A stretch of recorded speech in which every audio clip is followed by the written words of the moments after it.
Kalau misalnya di iPhone tuh apa ya sejenis itu? Pokoknya sejenis open camera lah ya, karena gue pakainya Android jadi pakai open camera. Kenapa harus pakai open camera? Perbedaan gini, kalau bawaan dari smartphone itu biasanya dia tidak bisa lu autofokusnya om. Autofokusnya nggak bisa lu manualkan.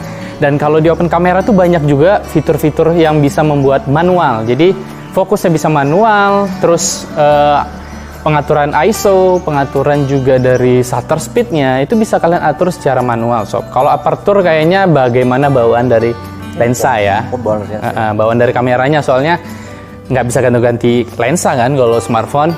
Nah itu dia tadi. Kenapa ini sangat penting? Penting banget.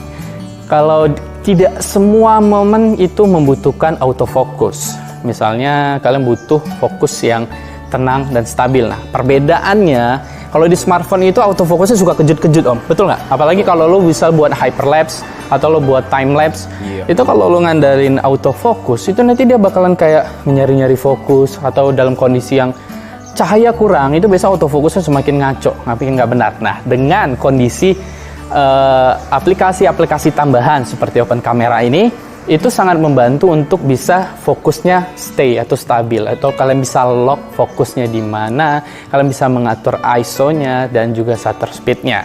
Dan itu penting, oke? Itu tips yang pertama.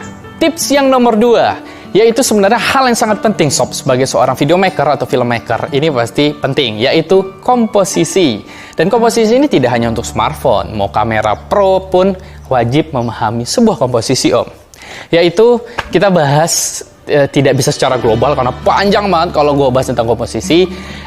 Basicnya adalah tentang rule of third, dimana kalau kalian buka smartphone kalian itu pasti sudah ada semuanya sekarang. Kita sebut di situ kadang ditulisnya garis kisi atau garis grid, yang mana pertemuan garis horizontal dan vertikal. Nah di pertemuan titik garis horizontal dan vertikal tadi ada berapa titik tuh. Nah di situ kalian bisa gunakan untuk meletakin objek.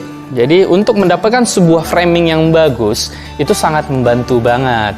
Dan buat kalian yang masih pemula, trik ini memang wajib kalian pakai untuk memberi sebuah emosi yang jelas.